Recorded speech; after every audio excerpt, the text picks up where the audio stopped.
Hello, everybody. It's Jason from Con+3, and I am here with a man of many faces, Ollie from Storymasters Tales, though I believe he's playing himself today. Rarely, yes, I am. Hello. So, I know that we just had a quick chat about kind of your circumstance at the moment, and you're having to do a lot of adjusting. You're not able to perform on stage like you normally do, or in amongst crowds of people. You're on live streams. You're in your own little studio. So how are you adjusting and coping with that? Well, it's something interesting to do, and it's a challenge that I always set myself challenges every year. So this one was kind of thrust upon me to do it now in this way.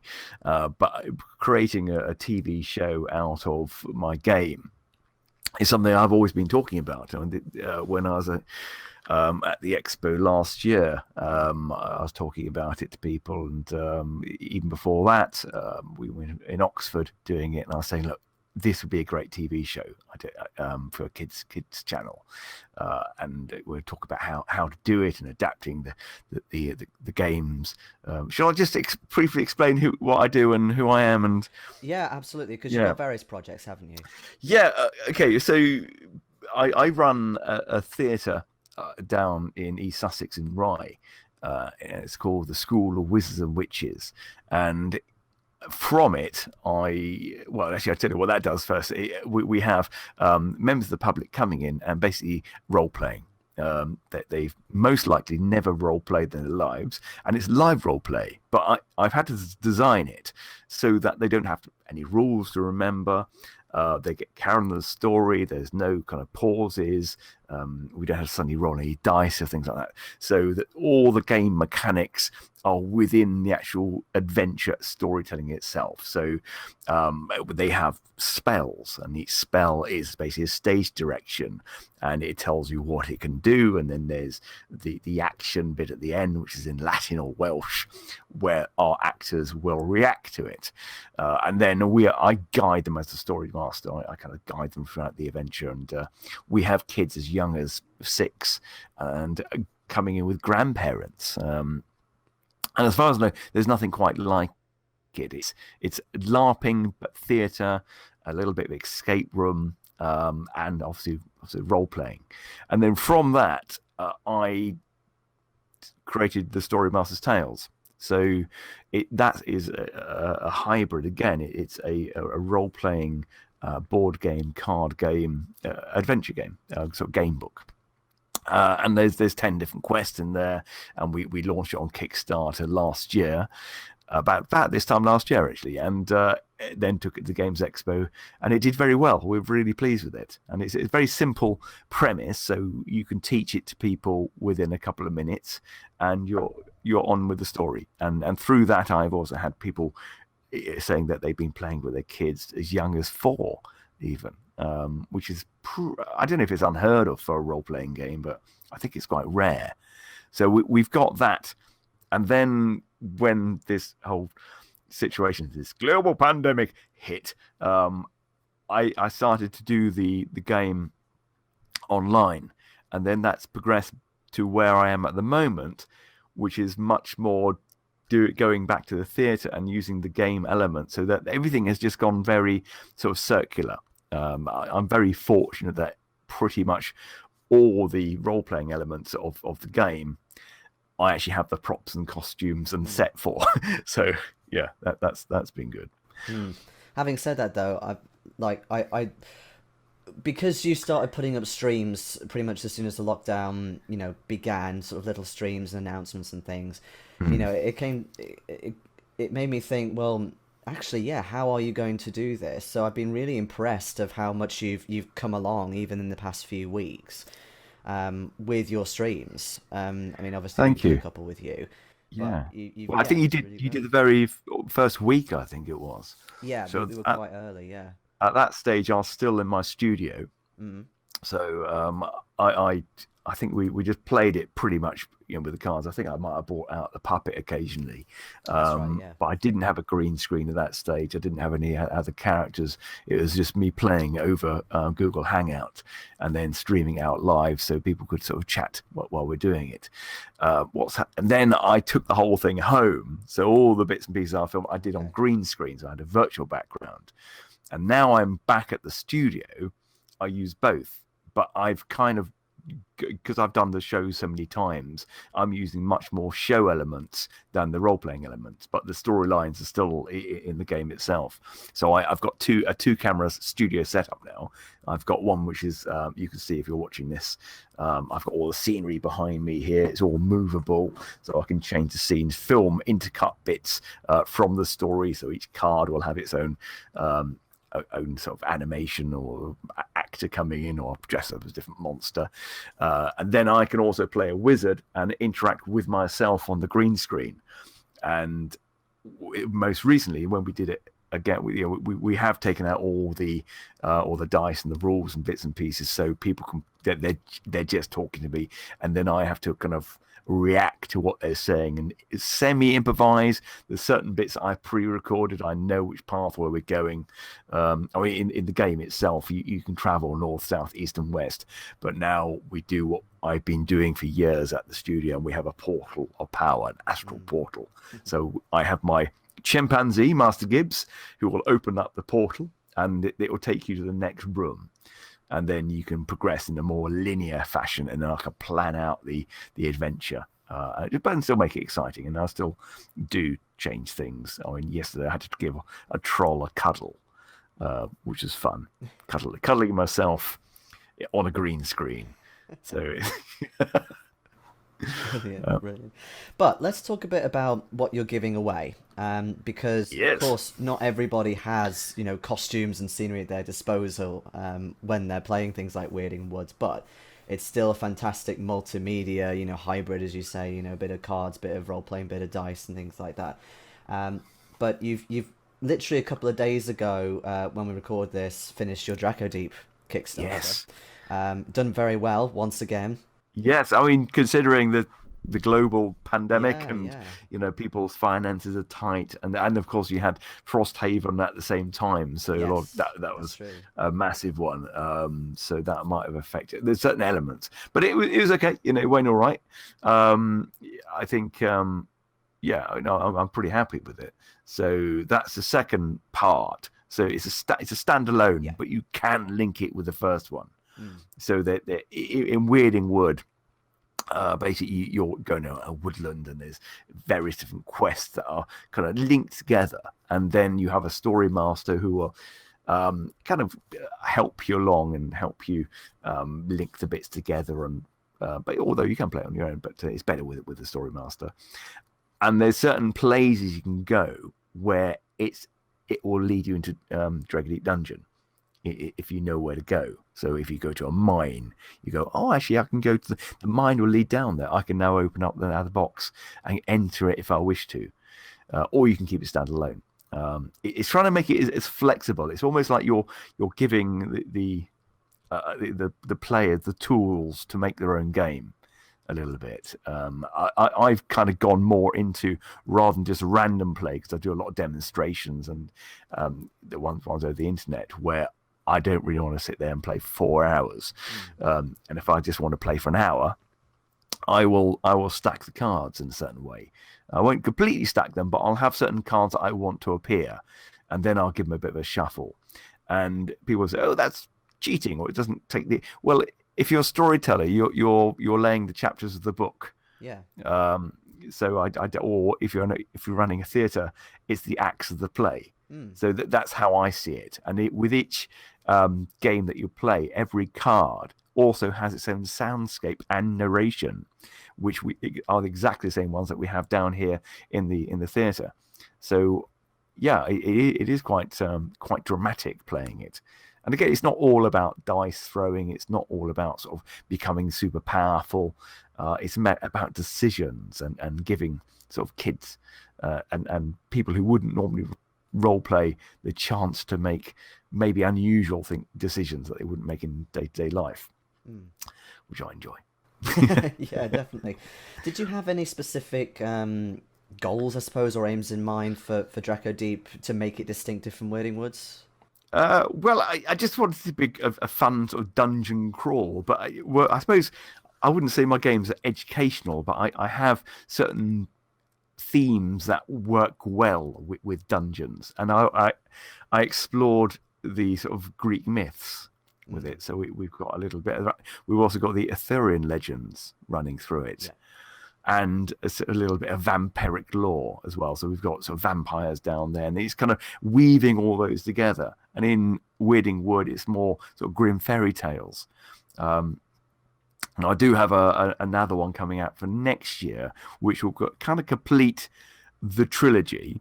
Although again, you can all play them standalone, or you can just use them as a massive epic, and that's got Threatlord Town, and that will take on more sort of piratey bits and pieces and trading and like a thief underworld and all those kind of fun bits and pieces. And but they'll also run through. So there are narrative threads that will you can find in our expansion. We had an expansion this year as well, which is the Deeper into the Woods.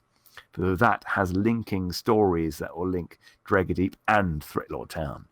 So, for instance, you can play a gentleman and your father is the mayor, and there's a thread in one of the stories where someone's been sort of basically framed and hung, and you have to avenge his ghost. And you find out that it's the mayor that did it, and you have to go to Threatlord Town and burn his house down, and you burn the mayor alive. So if you happen to be playing the gentleman, you go, that's my father. So you might try and stop them. And then later on in Threatlord Town, there's a burnt house. So that's the burnt house that was burnt down in the expansion of Weirding Woods. So you have little threads like that, which some people will never discover. Yeah. But some people, when they do, they go, oh, okay, that's why that is that, and that makes sense now. Awesome. Because I think some people, if they're playing the game, they go, well, hang on, that didn't make sense. Well, no, not the moment it went. But play it again, and then suddenly you'll find a whole new story in there. Yeah, exactly. Yeah. And that's the fun of it. That's why Yeah. I think that's why I think people are playing it again and again. We've definitely got many sort of families who play it. You know, it's there. It's all on the table all the time, which is lovely. You know, it's just amazing the amount of lovely reactions I've had. Where there's a lovely chap called Roger, and he hasn't got any kids. He plays it with his wife while he drives around America in a lorry. He's basically a long distance lorry driver, but his wife is there with him as well. So it's an ideal game for him because it's a role playing game. His wife isn't particularly a role player, but she can play it because all you have to make is make a few decisions. There's no tables, there's no sort of extra rule books. You can teach it very quickly, but she can have the thrill of the adventure. And he loves playing it. He's a huge fan.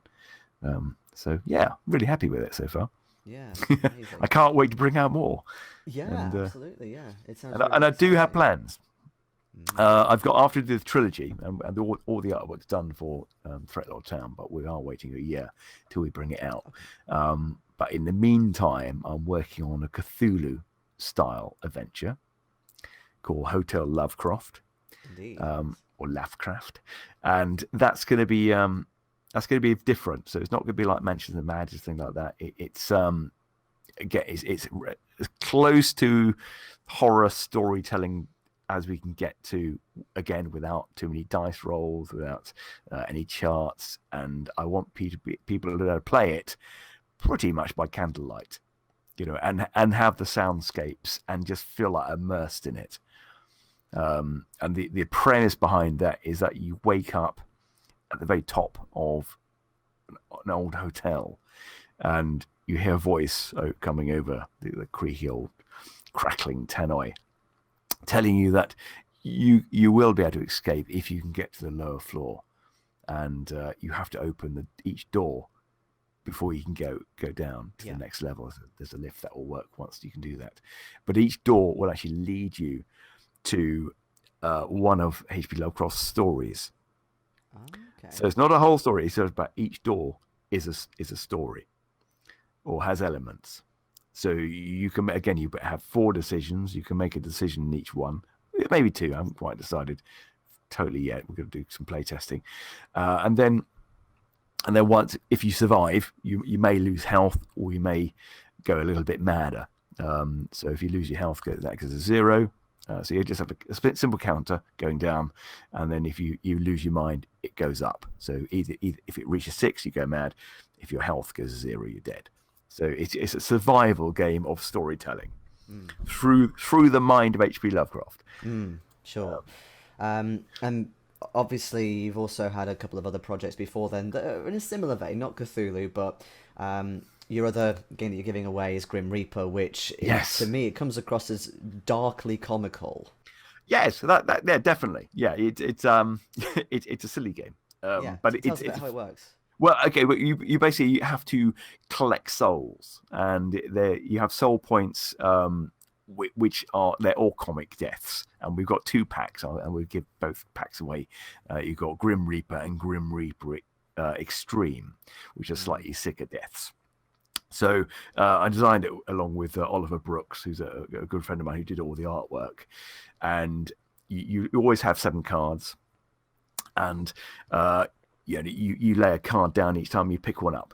Simple as that. Some cards are action cards where you can do nasty things to other people. Nothing will happen bad to you by picking it up, but it always something you can lay on someone. I think people call it take that mechanic, but this is done with an absolute sort of lot of love and sort of jokiness behind it.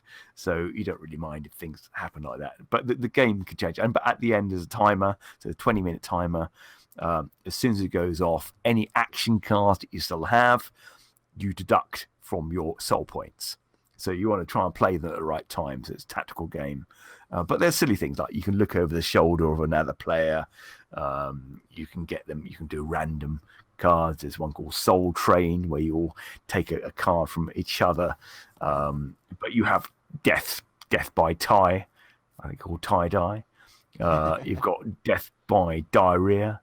So they're all really daft. So yeah, we'll give it 2 packs of those away. Awesome. And I'm assuming, because I spotted one card that kind of sung home with me, one of my favourite movies, The Wicker Man. It was a VIP festival ticket, but it had the Wicker Man as opposed to just a burning man. That's the one. Clever. Yep. I'm assuming that they're riddled with Easter eggs like that. Oh yeah, absolutely. Yeah, Oliver, who we're both Olivers, but Oliver Brooks, who did it, he's a huge film buff. So there's loads of stuff like that. There's loads of Hitchcock references in there, and his style is very kind of sort of 1950s, 60s or anyway. So yeah, it's a fun, silly game to play. I mean, if you want to see it, you can still see the trailer on Kickstarter. Just to look up Grim Reaper, and it's there for you. Brilliant. Also, I know that you've talked about your soundscapes a lot, and you've been producing some more of those. Obviously, there are soundscapes that fit with Weirding Woods and so on, but you've got... Yes, we have. We've actually, for the momentarily, we've taken them off the site because we're starting to actually utilize those for the games. Yes. So we've taken them out just so we can kind of build up the tension. So when we do them, they're a bit fresher. Sure. So they'll be off for a little while because certainly with the Hotel Lovecraft, we're going to use those. So we're going to make it, find the best tracks that suit that. And then we've got obviously the Drecker Deep Dungeon and the Weirding Wood. If you buy the soundtrack once, you get the supplement as well. So you need to get it once, and then you get Drecker Deep Dungeon and the expansions. So some people don't actually use them at all. They might not want to use it. They might just use their own music or do their own narration. But if you don't, I know loads of people who do use it and they love it, and some people who have never used them. So it's an additional price if people want to sort of get it. Yeah. And they're just MP3s, aren't they? So you could just choose the track you want. Yeah, absolutely. Yeah, dead easy. Yeah, and they're quite long as well. So they're about 20 minutes long. Yeah, so, I was going to say, so plenty of time to sort of use them. Yeah, we've listened. I think it was the fantasy one that Becky put on, and she just kind of let that play. Yeah. And it is very interesting with kind of really long 20-minute ambient music tracks. So how do you come up with those, and how do you put them all together? Well, I kind of produce them, so I commission sort of I write what I want for the different ones, and a lot of them are based on my game, Yep. and then I just get artists from around the world, and I get them to do a certain loop, and then I put Okay. in the bed, put in sort of other different sound effects in them, and just put it together, and then with the narration for the games, again that's purely written out. We've got this amazing actor who's basically I get him to do everything now. He's just incredible, and totally gets my vibe, and I can write in his voice now. So it's great. I've got kind of worldwide collaborations, which is another benefit from working on the internet, and being on your own really, being an independent producer. I think I don't, because I'm not from the games industry. I may do things in a slightly different way, just out of ignorance, and partially because it's I just find it works for me. To give you an example, my games are pretty much 99% British produced. So I'll have all the artwork. Well, the artwork actually is not done in the UK. Saying that, the artwork's actually done in Russia. There's a fantastic article called Nick Vinham, and but the boxes, the books, the cards, the plastic playing pieces, they're all produced in the UK, which means I can get it much faster than me. It might be cost more, but I can get a full box in a month, from sending the artwork. And if you're producing a game in China, it's going to be at least four, probably 5 months until you actually get it, and then it goes to distribution. But here, I get it. I put all the components together myself, and I distribute it myself. So it's a really fast turnaround. So I can do maybe 3 games a year in this manner, where I think a lot of production companies would only do 1 a year. Mm. So yeah, I keep busy. Yeah, definitely, definitely. Okay, so just to round off then for today, Ollie, kind of going full circle back to your acting a little bit. Yeah. You mentioned as well that you've got kind of more role ideas, and you're getting other people to come in as well. But what is your favourite character or role to become on stage or in the stream window, as it were? Well, I've only just started recently doing the wizard, but I'm quite fond of him. We were actually asked to do the Fighting Fantasy Fest last year, Yeah, and I believe you were there. I And we was, saw yes. we did House of Hell as a live show, and then when we saw Ian Livingston, he said, "Ollie, why aren't you doing any of mine?" Well, well, we'd love to, Ian. So I approached him afterwards and said, "Look, let's do Death Trap Dungeon." And initially, we've done it once. We did it for a Games Workshop group, and then we were going to do it at the Games Expo, which of course has been moved to next year. Yeah. So as part of it, I was going to be Nostromo. So I had the wig and the beard and the full costume, all of it made. So it's lovely. It's real hair. I hate to think whose hair, but it's real hair. And then it was about, okay, well, I might as well use it for this. So I become the wizard, and it's quite, when you put it all on, I instantly become quite doddery and quite weird, and I quite enjoy it. I can make mistakes, I can stumble, and it kind of works. Mm. And it's quite a fun comic character. But other characters that I play, Baba Yaga, who you've met, Jason, she's fun because she can just be just horribly evil and nasty to people, in a lovely way, and she can be quite flirtatious, and she's fun. She's down here at the moment. Sebastian, I like Sebastian. He's is a lovely prop. I love this. There's only 2 of these in the world, made by Mark Caudry, who's worked on Doctor Who, and he's a fantastic LARPer. Like this, and you talk like this. Hello.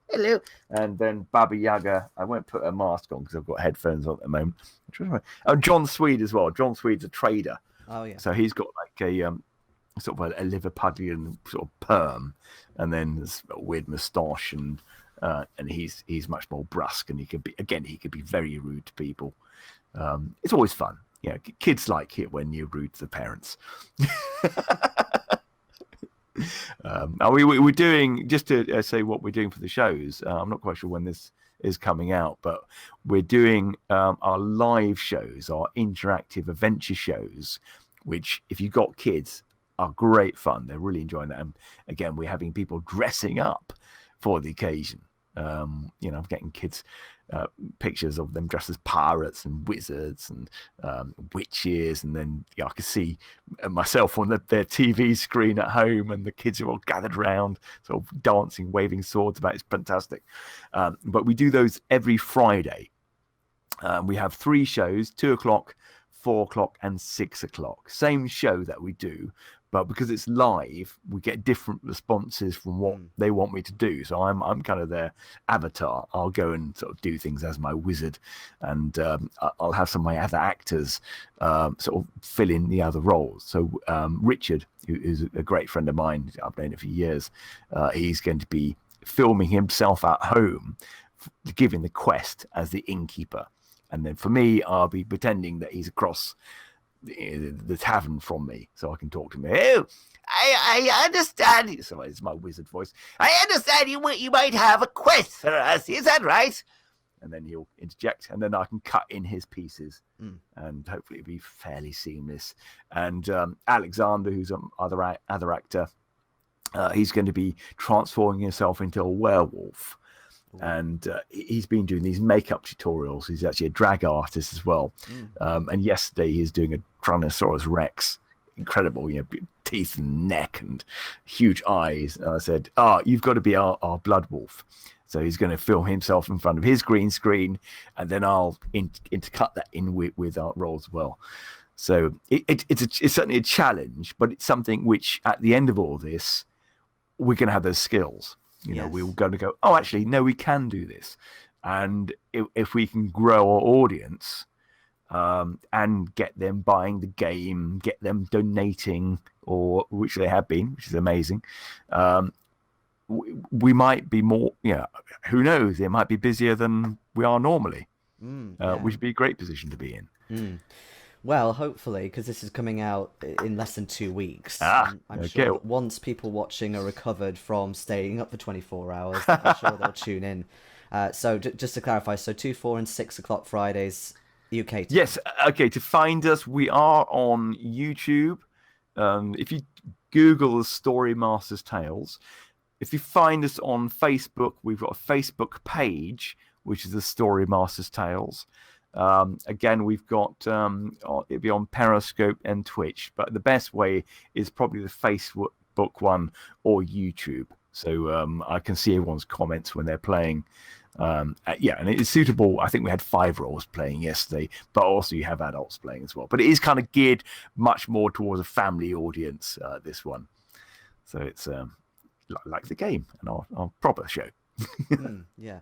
Oh, and we also have a Wednesday club as well. The Wednesday club is much more for the juniors, and we do silly jokes, and we have storytelling and things like that. So what we're trying to do is grow a new generation of role players.